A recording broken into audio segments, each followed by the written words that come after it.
안녕하세요. 최다은 변호사입니다. 간통이 없어지고 뭔가 배우자의 부정행위를 발견했을 때 우리가 할 수 있는 것은 결국은 상간녀 소송, 상간남 소송 이런 거밖에 없다라고 이제 이해들을 하고 계시는데요.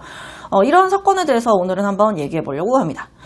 사실 제가 이런 사건, 가사 사건이나 이런 거를 메인으로 하지는 않지만 이런 게 곁다리로 형사 사건을 하다 보면 따라오는 경우들이 있어요. 그래서 저도 이제 사건을 진행해 본 경험들이 있는데 되게 단순한 사건입니다. 결국은 상대방이 배우자가 있다는 걸 알면서 그럼에도 불구하고 불륜으로 나아갔다라고 하는 경우에는 부정행위 라고 해서 그거는 이제 법으로 이제 불법행위라고 보고 있기 때문에 그에 따른 손해배상을 줘야 된다. 니네 둘이 불륜을 했다고? 그러면 각자의 그 배우자가 있다면 그 배우자에게 이제 불법행위를 한 것이다라는 것이죠. 저희 사무실에서 진행을 했던 사건 중에는 기본적으로 불륜 관계였는데 남편이 알게 된 거예요. 남편이 알게 되니까 여성분이 난 이제 너랑 연락하지 않을 거야. 미안해. 안녕. 이런 식으로 이제 연락을 끊어버렸지. 그랬더니 이제 그 남자분이 잊지 못하고 야!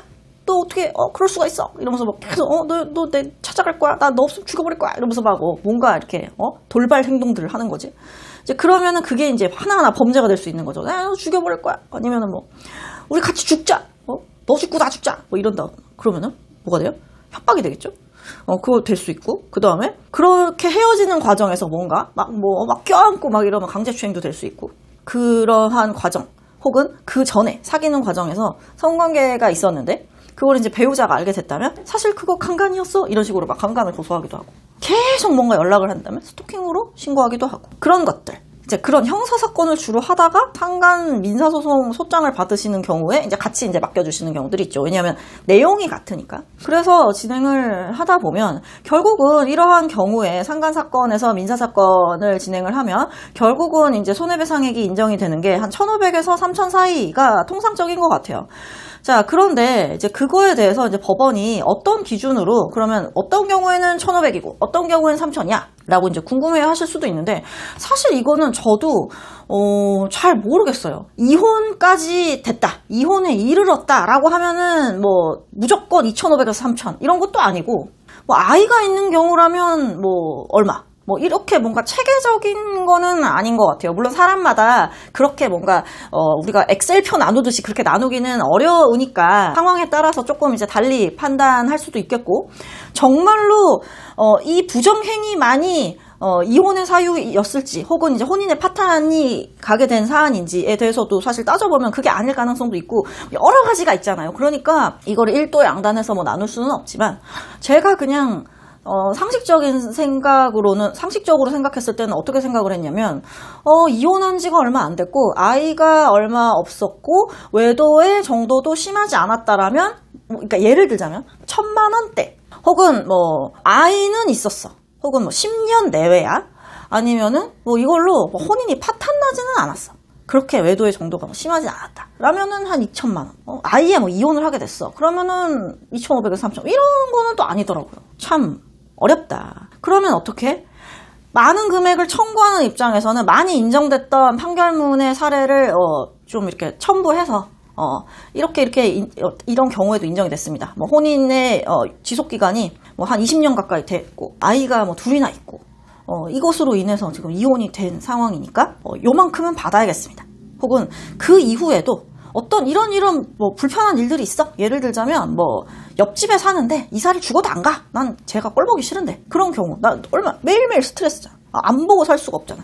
그런 경우라면 조금 더 많은 배상 금액을 인정해줘야 되는 거 아니야? 라는 이제 주장을 할 것이고 많이 이제 달라고 하는 입장에서는 그 다음에 아니 그건 너무 과하잖아. 내가 잘못한 거는 맞지만 1번 걔 곧 이혼할 거라고 했었어.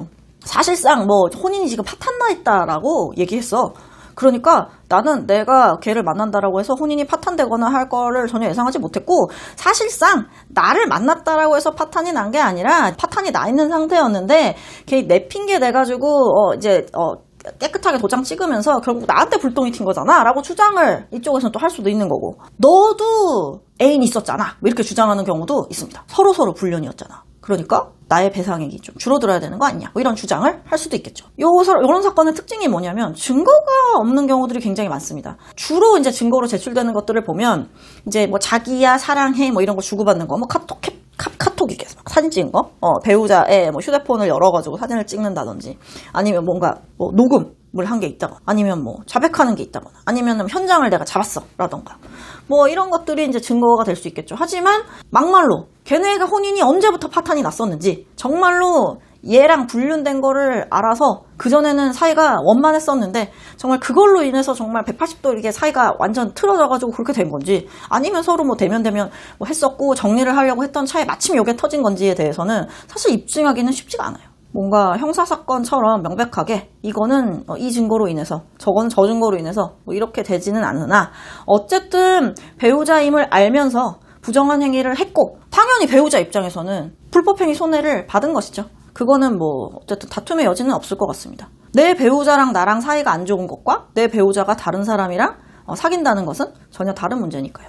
여튼 이런 상간, 손해배상의 경우에는 우리가 생각하는 것보다 손해배상액이 굉장히 좀 적은 특징이 있고, 명명백백하게 뭔가 이렇게 우리가 무슨 처벌, 양형, 사유 뭐 이런 식으로 나누듯이 그렇게 되는 것은 아닌 것 같더라.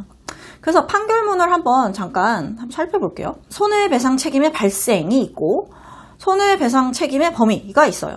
그러니까 보통 이런 상간 손해배상 사건을 보면 판결문이 한 3장 정도로 굉장히 짧습니다. 위 인정사실 및 앞서든 증거의 변론 전체 취지를 종합하면 피고는 만났던 사람에게 배우자가 있음을 알면서도 성관계를 하는 등 부정한 행위를 하였는 바, 피고의 위 행위로 인해서 원고는 배우자로서의 권리가 침해된 게 명백하다. 그렇다고 한다면 원고가 피고의 행위로 인해서 정신적 고통을 받았음은 경험칙상 명백하므로 특별한 사정이 없는 한 피고는 원고의 정신적 손해배상을 할 의무가 있다 라고 하여 이제 피고에게 손해배상 책임이 발생을 한다라고 본 것이고, 자 그러면 손해배상 책임이 발생을 했어. 걔네 불륜한 거 맞아. 그러니까 너 상간남 맞아.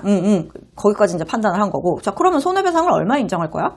손해배상액의 범위. 손해배상액에 관하여 살피건대 원고와 배우자 등의 관계, 부정행위를 하게 된 경위, 부정행위의 내용, 정도, 기간 등과 그 밖에 이 사건 기록 및 변론에 나타난 여러 사정을 종합해서 위자료 액수는 땡땡땡 만원으로 정한다라고 되어 있네요. 결국은 손해배상액을 어떻게 정한다라고 법원이 보고 있다? 원고와 배우자 등의 관계, 부정행위를 하게 된 경위, 부정행위의 내용, 정도, 기간 이런 것들을 본다는 겁니다. 재판 자체도 굉장히 심플하게 끝나고 판결문처럼 어떤 부정행위 부분만 입증을 하는 경우에는 인정이 되기 때문에 상당히 쉽게 소송을 진행하시는 경향이, 쉽게 받아들여지는 경향도 있는 것 같더라 라는 게 이제 상간남, 상간녀 소송 이런 것이다 라는 점을 말씀드리면서 간단하게 정리해 보도록 하겠습니다.